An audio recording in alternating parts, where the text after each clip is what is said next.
بسم الله الرحمن الرحيم. قل أوحي إلي أنه استمع نفر من الجن فقالوا إنا سمعنا قرآنا عجبا يهدي إلى الرشد فآمنا به ولن نشرك بربنا أحدا وأنه تعالى جد ربنا ما اتخذ صاحبة ولا ولدا وأنه كان يقول سفيهنا على الله شططا وأنا ظننا أن لن تقول الإنس والجن على الله كذبا وأنه كان رجال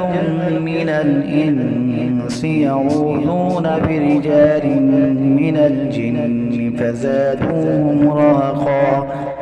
وأنهم ظنوا كما ظننتم أن لن يبعث الله أحدا وأنا لمسنا السماء فوجدناها ملئت حرسا شديدا وشهبا وأنا كنا نقعد منها مقاعد للسمع فمن يستمع الآن يجد له شهابا رصدا وأنا لا ندري أشر أريد بمن في الأرض أم أراد بهم ربهم رشدا وأنا منا الصالحون ومنا دون ذلك كنا طرائق قددا أنا ظننا أن لن نعجز الله في الأرض ولن نعجزه هربا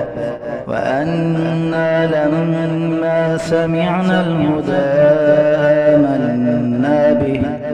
فمن يؤمن بربه فلا يخاف بخسا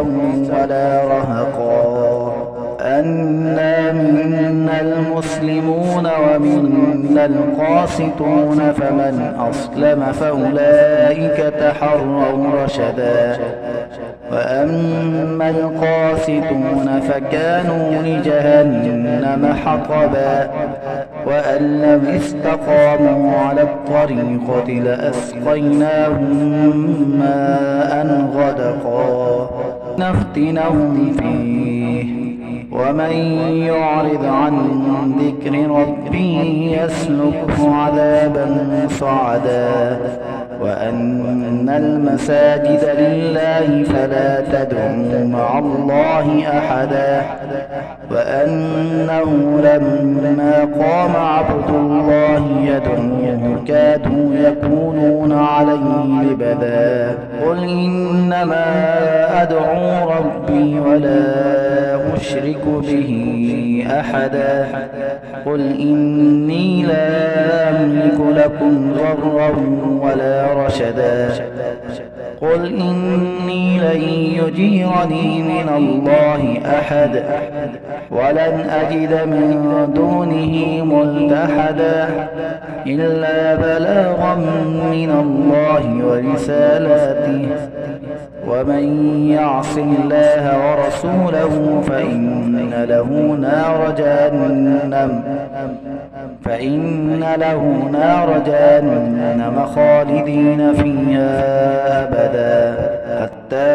إذا رأوا ما يوعدون فسيعلمون من أضعف ناصرا وأقل عددا قل إن أدري قريب ما توعدون أم يجعل له ربي أمدا عالم الغيب فلا يظهر على غيبه أحدا